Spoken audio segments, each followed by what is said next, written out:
Thank you all so much for joining us. My name is Evan Mays with the Daily Beacon, and we are joined today with Indya Kincannon, candidate for mayor. Thank you for doing this today, Indya. Thank you for having me, Evan. So, first of all, I would just like to hear your background, what you want voters, prospective voters, to know about where you're coming from, and the experiences you've had that have led up to your candidacy.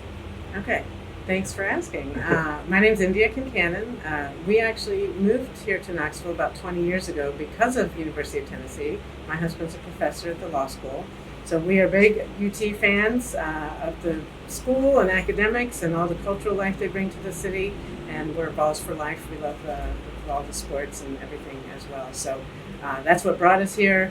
We live in 4th and Gill and have raised our kids here. Our oldest daughter is a freshman in college, and they've had a great education here in Knox County Public Schools. I'm a big advocate for education, and when my kids were really little, there were a lot of people who had lost confidence in our local public schools, and so I decided to try to be part of the solution. I had a master's degree in public affairs and urban and regional planning, and I'd also been a teacher, and I've worked in state legislature and other sort of nonprofits. So I decided that my skills and background were very similar to what you need to be a good school board member, and plus I had little babies who were going to be entering school soon. So I ran for school board. I was able to win, and I served for 10 years as a member and chair of the Knox County Board of Education, which is one of the biggest school systems in Tennessee. 60,000 students, 8,000 employees, and a budget of over $450 million. So it's a really big organization. They do really important work, and as a leader of that organization, it's a great experience. We made a lot of progress during my time. There's a lot of change going on in Tennessee education, and we raised our standards and got a lot better outcomes and graduation rates for kids across the county. I'm also really proud. During my time on the school board, I added language protecting LGBT and transgender students to our bullying policy, which I think is really important, that they feel safe in order to learn. I also help prevent outsourcing of our custodians. I believe that workers need to earn a fair wage in order to take care of themselves and their families, and the way you treat people is the way you get treated back. And when you pay people fairly and give them good benefits and treat them like a member of the school family, they're going to act accordingly. And so we have great staffs at all our schools, and our custodians are part of that family, and I'm really glad that we prevented them from being outsourced. So that's a little bit of my background. After 10 years on the board, I moved to Slovenia for a year. My husband did a Fulbright, which is a great program that's available to students and professors, and University of Tennessee has more Fulbright scholars than almost any other university in the country. It does a great job, and you might consider it. But when I got back, Mayoral asked if I wanted to join her team, and I think she's doing a great job leading the city. I worked for her from 2015 to 2018. Learned a lot, and only left because I'm running to succeed her. She's term limited, and I think both Bill Haslam and Madeline Rogero have Knoxville moving in a really positive, forward-thinking trajectory, and I want to build on their successes. That's great. So you did mention your past in education, and how do you plan to incorporate that into your, if you do become mayor, into your administration? Well, one of the things I realized being on the school board and raising my kids in Knox County Public Schools is that schools are only as healthy as the neighborhoods that they serve. So as mayor, I won't have direct authority over the schools, but I do have an opportunity to make our neighborhoods stronger, where we have economic opportunity in all parts of town, and where we can connect families to opportunity. The single biggest issue in this election that I've heard from people all across the city is affordable housing. So when I'm mayor, I want to continue to support and grow the Affordable Housing Trust Fund, and that fund bridges financing gaps for private sector developers who want to build more apartments and more duplexes and student housing and all kinds of housing.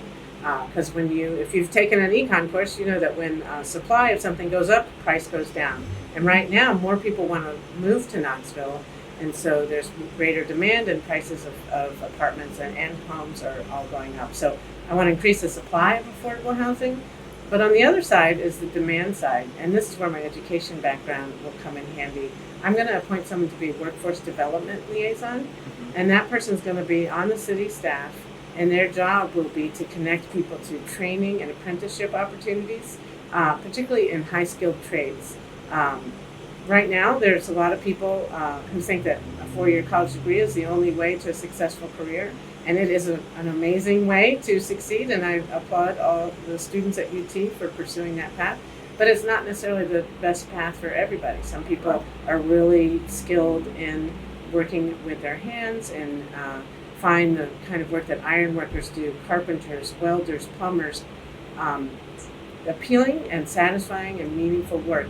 And the best thing about that is that there's a huge demand for that kind of work. It cannot be outsourced. You can't buy it on Amazon. You have to have a high-skilled tradesman right here in Knoxville. So I want to connect people to those kinds of opportunities. So then instead of working 2 or 3 part-time jobs at minimum wage, they can be on the path where they're earning decent salary right from their apprenticeship level, where you can earn $15 an hour and have benefits. And then as your skills get higher, your income will go up.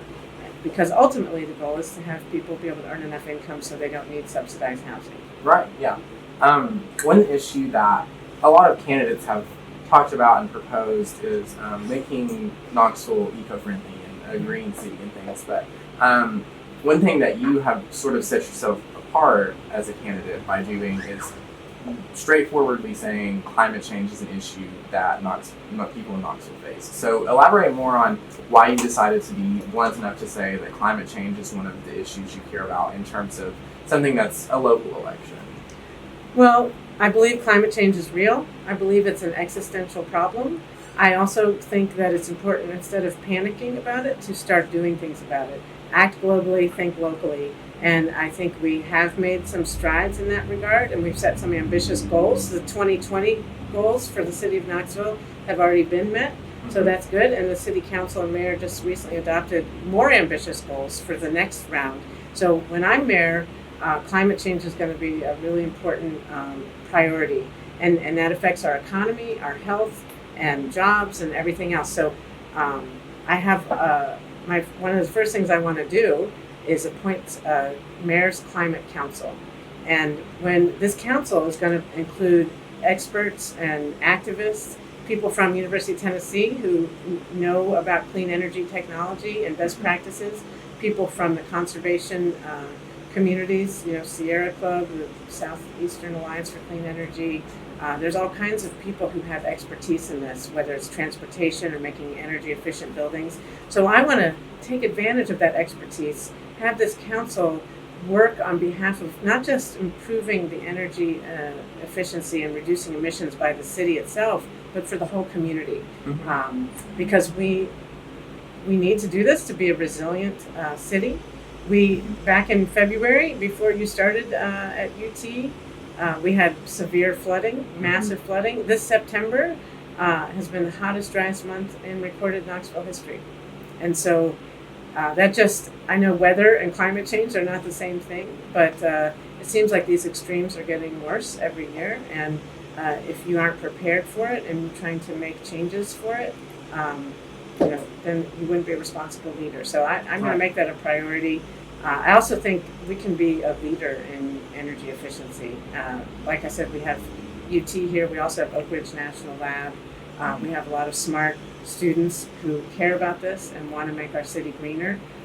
It also is about quality of life. When you protect our parks and greenways and make it possible for people to take trolleys and go swimming in Meads Quarry, and that attracts talent, not just to come here to UT, but stay here when they're done and start their businesses and lives and find good jobs right here in Knoxville. So it's about quality of life, and it's about our strong, resilient economy, and it's about trying to reduce our carbon footprint.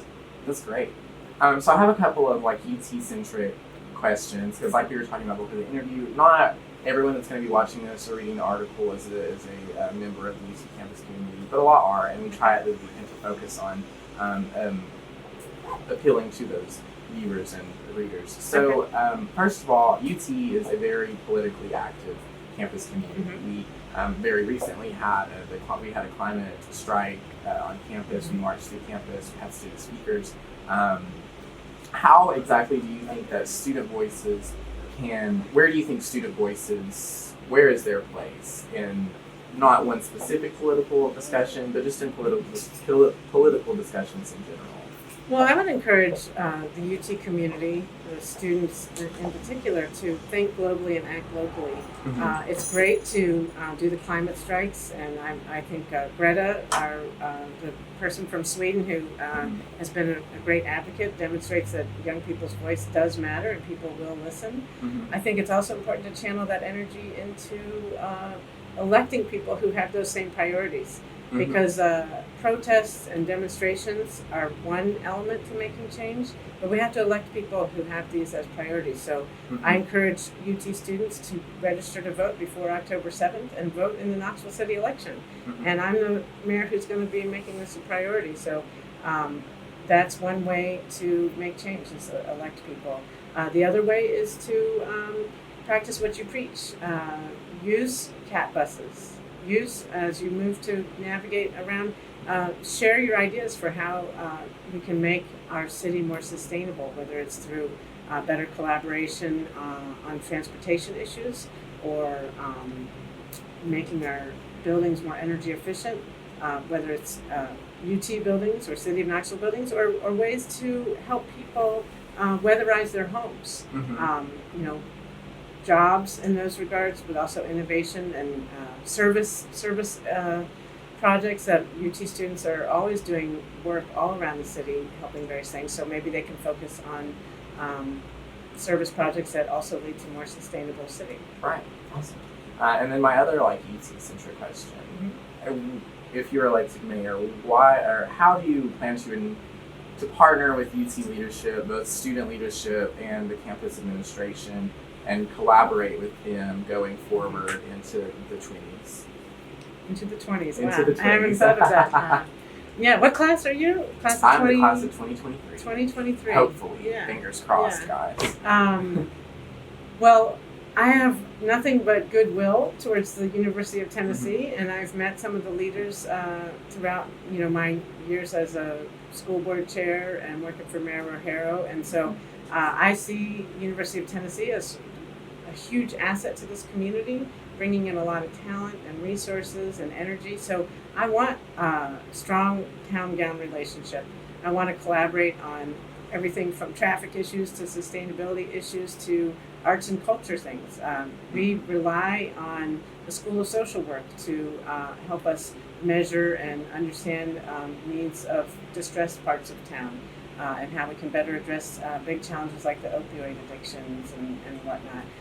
The UT College of Law Legal Clinic is out there doing expungement clinics and helping people restore their driver's licenses and other things that they need help with to get back into being able to be employed and be active members of our city. So I would want to work with the leaders of UT, both student and paid people who are part of UT, and listen and work together to make our city as strong as it can be. I got a couple more questions. We should be Okay. So you have made social media a big part of your campaign. You have a policy blog, and on Twitter and Facebook you're very active. So how And Instagram. And Instagram. Again, Instagram. Got a plug. Yeah. So how has where did that idea originate? How did you decide, I want to be a social media candidate, and how have you implemented strategies to use social media to your advantage? Yeah. Well, social media is a really fun medium, and it reaches a wide variety of audiences. So I wanted to use it because I want to reach as many people as possible. We're running a grassroots campaign, and so we're out there knocking on doors. We're making phone calls. We've sent out some mailers for the primary, and we will do so again for the general. But social media is a great way to reach people, particularly younger people, and so that's why I want to do it. I'm a mom. I've got two daughters, 16 and 18, and so they certainly are an inspiration to me to want to inspire people to get involved who might not be reading the paper or watching network TV, but they read BuzzFeed on Instagram or Snapchat, and so I'm inspired by younger people to reach them and activate them, ask them to volunteer for the campaign. A lot of our volunteers are UT and other students, and we've had internships. So it's also, social media is very affordable. And like I said, we're a grassroots campaign, and we want to make every dollar stretch as far as it can. So it's been fun, and I think people like video, and they like the accessibility of social media, where you can interact with it a little more, and people expect their candidates and elected officials to be accessible and just interact in a more personal level, and I enjoy that, and it helps me reach and listen and hear from more people. So it's been a great way to attract more interest in the campaign. That's great. So I was the reporter for the Daily Beacon that covered the primary, which was definitely interesting. You came to the election night party. Crazy night. Ubered like 4 times. Wow. It was entertaining. So coming from the primary, you placed second, and you did, all the candidates did such a phenomenal job, and all the candidates that I talked to were talking about how friendly of a race it was and how cordial it was. But going into the general election, how did placing second, how is that factoring into your strategies going into the general election? Well, first of all, we're thrilled to be in the general election. Our goal was to finish top 2, and we reached that goal. Our goal for the general is to finish first, and we're working really hard every day to do that. And we're doing that by talking to voters, sharing our message of an equitable, sustainable, greener Knoxville, where the economy works for everybody. This is going to be a place where people plan their futures. We want to be a brain magnet for people and a talent cultivator, where whether you're from here or you're coming here for jobs or school, you want to stay here and contribute to the life of this city. So we are sharing that message far and wide through all different media and interviews and being accessible.